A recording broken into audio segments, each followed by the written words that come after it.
The Facebook notification popped up on my phone while I was reviewing quarterly reports in my corner office. I almost ignored it, but something about the preview text made me pause. Finally blocking my toxic sister. Family is better without her drama. I clicked on the notification and read Emma's full post. Below her declaration, she'd written 3 paragraphs about how some people never grow up, never take responsibility, and how cutting toxic family members out of your life is an act of self-care. The post had already received 43 likes and 17 supportive comments from mutual friends and family members. People praising her for setting boundaries and choosing her peace. I sat back in my leather chair and looked out at the city skyline. 26 years old, and my sister still saw me as the family disappointment who never amounted to anything. She had no idea that the woman she was publicly calling toxic was actually the CEO of Meridian Tech Solutions, the same company that had just offered her the marketing director position she'd been dreaming about for 2 years. I didn't respond to the post. I didn't argue or defend myself. Instead, I picked up my phone and made one call. "Hello, Jennifer. It's Alexandra. I need you to rescind the job offer we extended to Emma Torres yesterday. 3 years ago, I founded Meridian Tech Solutions with $50,000 I'd saved from freelance web development work. What started as a one-person operation had grown into a full-service digital marketing agency with 37 employees and annual revenue approaching $8 million. My family knew none of this. To them, I was still the college dropout who'd given up on her education to play around with computers. They assumed I was barely scraping by as a freelance web designer, living paycheck to paycheck in my small downtown apartment. They never asked about my work beyond polite dinner conversation. When I mentioned landing new clients, they nodded sympathetically and changed the subject. They saw my business talk as either boasting or delusion. Emma, in particular, had always viewed me as the irresponsible little sister who refused to grow up and get a real job. She worked in traditional marketing for a mid-sized firm, making $65,000 a year and constantly lecturing me about career stability. "You can't just rely on little freelance projects forever, Alex," she'd say during family dinners. "At some point you need to think about your future. This computer stuff isn't a real career path." I'd smile and nod, not mentioning that my little freelance projects were generating more revenue than her entire department. The irony was that Emma was actually quite talented at marketing. When Meridian Tech started looking for a marketing director 6 months ago, I'd anonymously recommended her to our HR department. She went through the same interview process as every other candidate, competing against 47 other applicants. She earned the position based on her skills and experience. Yesterday, our HR director Jennifer had called Emma with the good news. The position came with a $95,000 salary, full benefits, equity options, and the opportunity to lead marketing strategy for one of the fastest-growing companies in the region. Emma had been ecstatic. She'd called our parents immediately, then posted on Facebook about landing her dream job at an innovative tech company. She had no idea she'd just been hired by her toxic sister. After reading Emma's post this morning, I called Jennifer into my office. "I need you to rescind the job offer we extended to Emma Torres yesterday." Jennifer looked confused. "Emma Torres? Alex, her references were excellent and the team loved her. Is there something wrong? There's a conflict of interest that just came to my attention." "What kind of conflict?" "She's my sister." Jennifer's eyes widened. "Your sister? But her last name is Torres and yours is Martinez. I use my mother's maiden name professionally. Emma and I have different fathers. Having a family member work for the company isn't necessarily a problem. Jennifer, she doesn't know I own this company. She thinks I'm a struggling freelance web designer. She doesn't know you're the CEO? My family has no idea what I actually do for a living." Jennifer sat down, processing this. "That's actually pretty impressive that you've kept this private for 3 years. It wasn't intentional initially. I just never corrected their assumptions. So what's the conflict of interest?" I showed her Emma's Facebook post. Jennifer read it silently, her expression changing from confusion to understanding. "Oh," she said quietly. "Oh wow. I can't have a senior employee who publicly calls me toxic and claims the world is better off without me. Even if she doesn't know she's talking about her boss. That does create a problematic dynamic. Call her and rescind the offer." Tell her the position has been eliminated due to budget restructuring. Are you sure about this? I'm sure. She made her feelings about me very clear. Jennifer nodded and left my office. 30 minutes later she knocked on my door. It's done. I called Emma and told her the position had been eliminated due to unexpected budget constraints. How did she take it? She was devastated. She asked if there might be other opportunities in the future, and I told her we'd keep her resume on file. Over the next few hours I watched Emma's Facebook activity escalate. First she posted about the job offer being rescinded, describing it as devastating and a sign that the universe is testing me. The same people who had supported her decision to block me were now offering sympathy. Several relatives suggested that her job loss was somehow my fault, that my negative energy was affecting her life even from a distance. My cousin Mark commented, "This is why you were right to cut Alex out. Toxic people bring bad luck even when they're not around." Around 3 p.m. my mother called me. "Alexandra, I just saw Emma's posts about losing that job opportunity. She's really upset." "I saw the posts too, Mom. She thinks maybe you somehow jinxed it." "I know that sounds silly, but she's looking for someone to blame." "She's blaming me for her job being eliminated?" "Well, she's been having a hard time lately, and when people are stressed they sometimes look for scapegoats." "So I'm the scapegoat for Emma's career problems?" "Alex, you know how Emma is. She gets dramatic when things don't go her way." "Mom, did you see what she posted about me this morning?" "I saw something about blocking toxic family members. I assumed you two had gotten into another argument." "We didn't get into an argument. She just decided to publicly announce that the family is better off without me." Mom was quiet for a moment. "Alex, I'm sure she didn't mean it personally." "How do you not mean something like that personally?" "You know Emma. She posts dramatic things when she's upset. So it's okay for her to call me toxic, but I'm somehow responsible for her job falling through? Maybe you could reach out to her. She's having a really hard time right now." I almost laughed. "Mom, she literally just blocked me and announced that the family is better off without me. Why would I reach out to her?" "Biz your sisters. Family is more important than social media drama." "Is it? Because Emma seems to think our family is better without me in it." "Alex, don't be petty." "I'm not being petty, Mom. I'm respecting Emma's clearly stated wishes." At 5 p.m., I received a text from Emma's number, which surprised me since she'd claimed to have blocked me. "Alex, I know we're not talking, but I really need someone to vent to. The job I was supposed to start on Monday just got eliminated. Can you call me?" I stared at the message for several minutes. The same person who had announced that morning that the family was better off without me was now reaching out for emotional support. I texted back, "I thought you blocked me because I was too toxic. That was just Facebook drama. This is real life. I really need my sister right now." "Emma, you literally posted this morning that the family is better without me. Why would you want support from someone you described that way?" "Alex, that wasn't about you specifically. I was just venting about family stress in general." I screenshot her text and compared it to her Facebook post. "Emma, you specifically said blocking my toxic sister, and family is better without her. How is that not about me specifically? You're being way too sensitive. It's just social media. So when you need something from me, it's just social media. But when you wanted to humiliate me publicly, it was important enough to write 3 paragraphs about." "Alex, I'm really struggling right now. Can we please not do this?" "Emma, I think you were right this morning.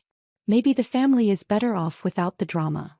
I blocked her number and returned to my quarterly reports. Over the next week, Emma posted daily updates about her job search, each one more desperate than the last. She turned down 2 other offers while waiting for the Meridian Tech position, and now she was competing in a much smaller pool. Several relatives continued to blame her career troubles on my supposed negative influence, despite the fact that I hadn't spoken to Emma in months. On Thursday, my mother called again. "Alex, Emma is really struggling with this job situation. She's wondering if maybe you could ask around in your computer network to see if anyone needs marketing help." I almost laughed out loud. "My computer network? You know, the people you do web design for. Maybe one of them needs marketing assistance." "Mom, you want Emma to ask for help from the toxic sister who brings drama?" "Alex, she didn't mean that seriously. She seemed pretty serious when she wrote 3 paragraphs about it. Family helps family, Alex. Does it? Because Emma made it very clear that I'm not really family. She said the family is better without me. You're being stubborn. I'm being consistent. Emma wanted me out of her life, so I'm respecting her wishes. The following Monday, Emma posted a new message. I've been thinking about family lately and the importance of not burning bridges over temporary frustrations. Sometimes we say things that don't reflect our true feelings. I want to apologize to anyone I may have hurt with my recent posts. An hour later, I received a text. Alex, I posted an apology. I know I was wrong to say those things. I was stressed and frustrated and I took it out on you unfairly. Can we please talk? That evening, I decided to call her. Emma, I saw your apology post. Alex, I'm so sorry. I was having a terrible week and I took it out on you. Emma, what exactly were you stressed about when you wrote that post? Work stuff mostly. And I was frustrated with some family dynamics. What kind of family dynamics? Just feeling like some people in our family get more support than others. You think mom and dad worry about my career? They're always talking about how you're not living up to your potential and how you need more stable work. And you see that as a problem? Alex, I'm not trying to judge your choices. I just think you're really smart and you could probably do amazing things if you found the right opportunity. What kind of opportunity? Maybe working for a tech company or a marketing agency, or something that uses your computer skills but gives you more security. I realized Emma's resentment wasn't really about me being toxic. It was about feeling like our parents worried more about my supposed career problems than they celebrated her actual success. Emma, can I ask you something? Sure. The job that got eliminated, what company was it with? Meridian Tech Solutions. They're this amazing digital marketing company that's growing really fast. The CEO is supposed to be this brilliant young entrepreneur who built the company from nothing. Sounds impressive. It really was. The salary was great, the benefits were amazing, and it would have been a huge step forward in my career. I took a deep breath. Emma, I need to tell you something about that job. What do you mean? Meridian Tech Solutions is my company. The silence lasted nearly 30 seconds. What? She finally whispered. I'm the CEO of Meridian Tech Solutions. I founded the company 3 years ago. That's impossible. Emma, I own the company that offered you the marketing director position. But you're a freelance web designer. No, I'm the CEO of an $8 million digital marketing agency with 37 employees. Alex, that doesn't make sense. You live in that tiny apartment. I choose to live modestly because I prefer to reinvest profits back into the business. You're serious. Completely serious. So when I applied for the job, you were applying to work for your toxic sister. Another long silence. Alex, I had no idea. I know. That's exactly the problem. What do you mean? Emma, for 3 years, you've dismissed my work as playing around with computers. You've lectured me about getting a real job. You've treated me like the irresponsible little sister who can't get her life together. But I didn't know. You didn't know because you never asked. You made assumptions about my life without ever bothering to learn the details. If I had known you owned a company, I never would have. Would have what? Treated me with respect? Emma, the fact that you only respect me now that you know I'm successful says everything. He was crying now. Alex, I'm so sorry. The job offer was rescinded because I couldn't have a senior employee who publicly called me toxic. You rescinded my job offer? I rescinded the job offer of someone who fundamentally disrespected the CEO, even if she didn't know the CEO was her sister. Alex, please. I made a terrible mistake. Can't we fix this? Emma, I spent 3 years building a successful business while you lectured me about getting my life together. I had the opportunity to hire my talented sister, and she responded by calling me toxic on social media. I didn't know it was you. That's exactly the point. You treated me poorly when you thought I had nothing to offer. Now that you know I'm successful, suddenly you want my forgiveness. That's not fair. Isn't it? This morning you thought I was a struggling freelancer who brought drama to the family. Now you know I'm a successful CEO and suddenly you want my help. Alex, what can I do to make this right? Emma, I don't know if you can. You've spent years treating me like a failure and then publicly humiliated me when you thought it was safe to do so. But we're sisters. Are we? Because this morning you thought the family was better off without me. I was wrong. I was completely wrong. Yes, you were. But being wrong and getting caught aren't the same as learning from your mistakes. What do you mean? I mean that you're sorry now because you found out I can help your career. But if I was actually the struggling freelancer you thought I was, would you be apologizing? She didn't answer immediately. Emma. I don't know. I'd like to think I would have apologized anyway. But you don't know for sure. No, I don't know for sure. That's the problem, Emma. Your respect for me is conditional on my usefulness to you. We talked for another hour about our family dynamics and the possibility of rebuilding our relationship. Emma's resentment had been building for years, based on her perception that our parents worried more about my career than they appreciated her success. Her Facebook post had been the culmination of years of frustration, but it had also revealed how she viewed me when she thought I was vulnerable. Alex, she said as our conversation wound down, is there any way I could still be considered for the marketing director position? Emma, I can't hire someone who called me toxic regardless of whether they knew I was the CEO. Even if I apologize publicly and privately? It's not about apologies. It's about judgment. You made a decision to publicly humiliate someone you thought couldn't affect your career. That shows poor judgment that I can't ignore in a senior employee. So there's no way to fix this? There might be, but it would take time and consistent changes in how you approach relationships with people you think have less power than you. What kind of changes?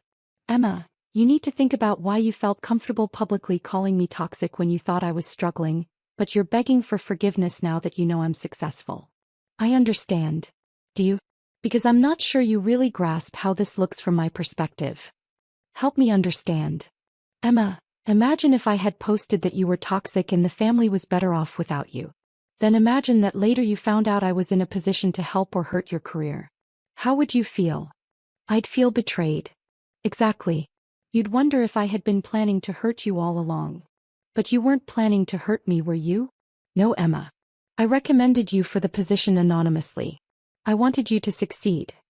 Then why did you rescind the offer? Because after your post, I realized I couldn't have someone working for my company who had such fundamental disrespect for me. Alex, I respect you. I just didn't understand your career. Emma, respect isn't conditional on understanding someone's career. Respect is about treating people with basic human dignity regardless of their circumstances. You're right. Am I? Because if I had actually been the struggling freelancer you thought I was, would your post have been acceptable? No, it wouldn't have been acceptable regardless.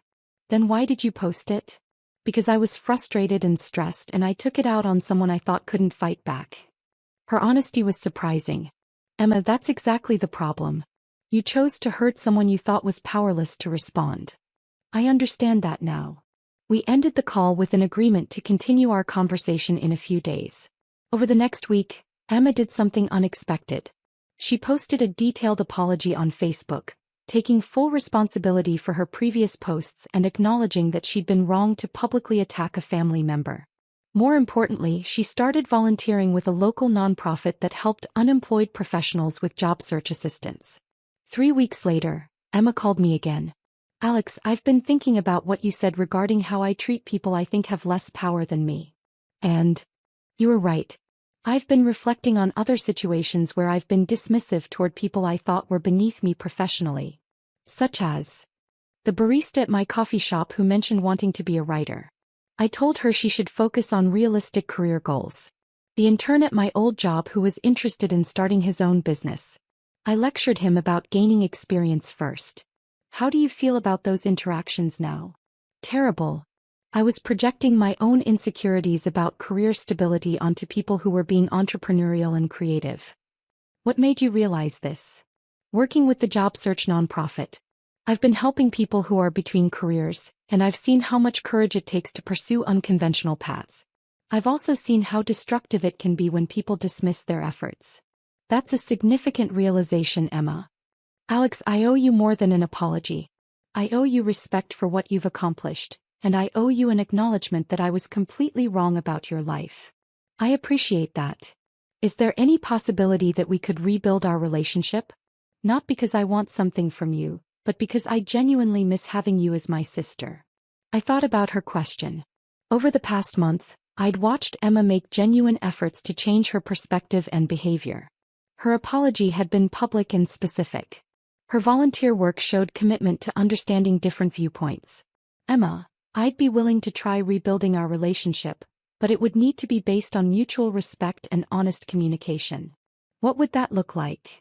It would mean no more assumptions about each other's lives without asking for details. It would mean supporting each other's choices even when we don't fully understand them. And it would mean taking responsibility for our actions.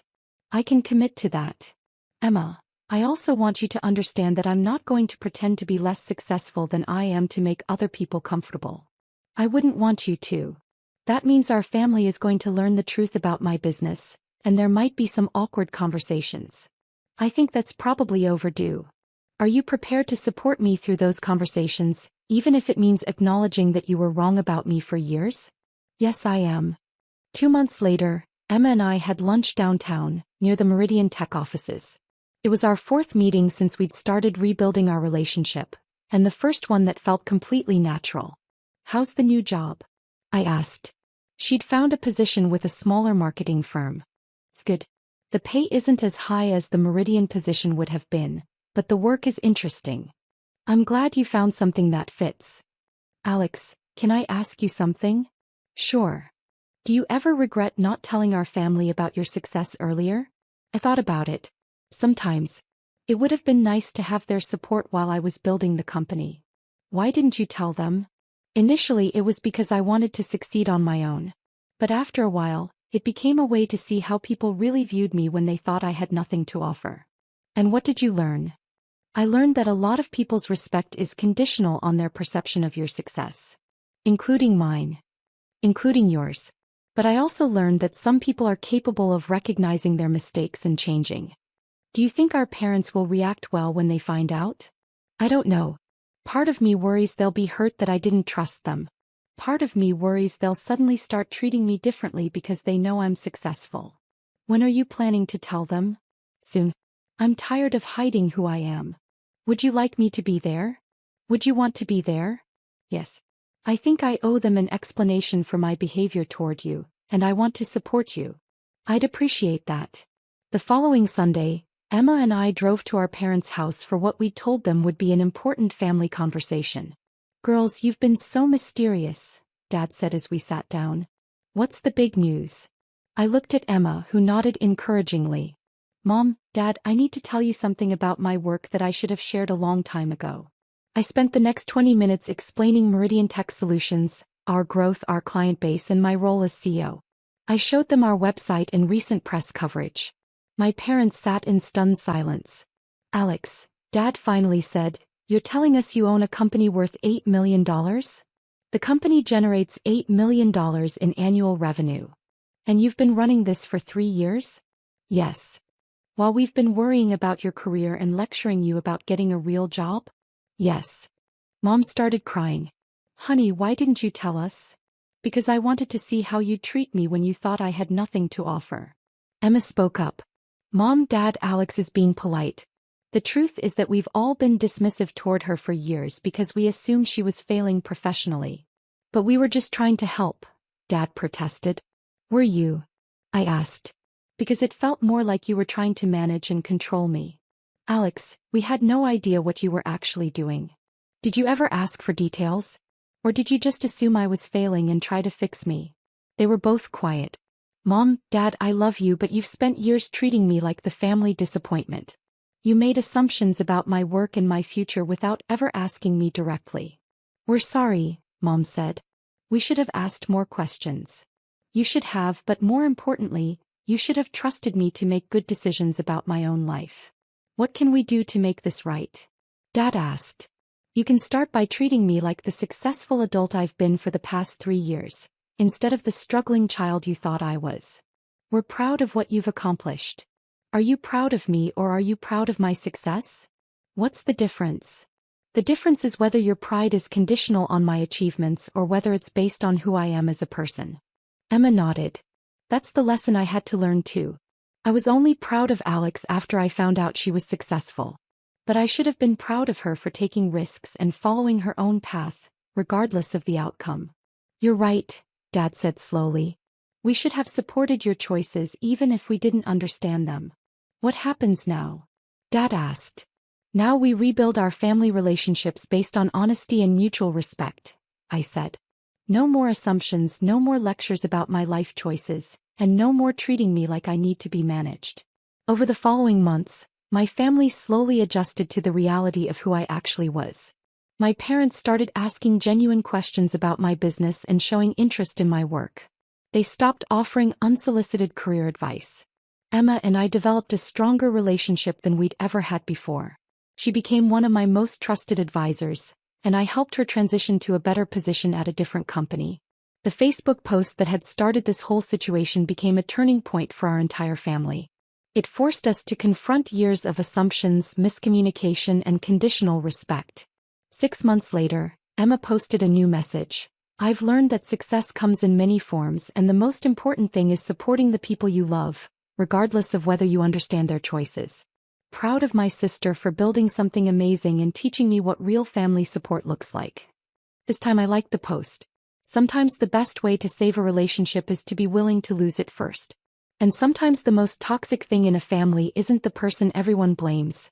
It's the assumptions that prevent people from seeing each other clearly. My sister thought she was blocking a toxic family member.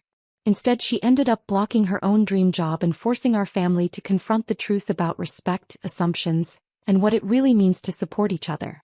The irony wasn't lost on any of us. The sister she thought was holding her back was actually the one person in a position to move her forward. But more importantly, the sister she thought was toxic turned out to be the most successful person in our family. Now she knows better. And so do I.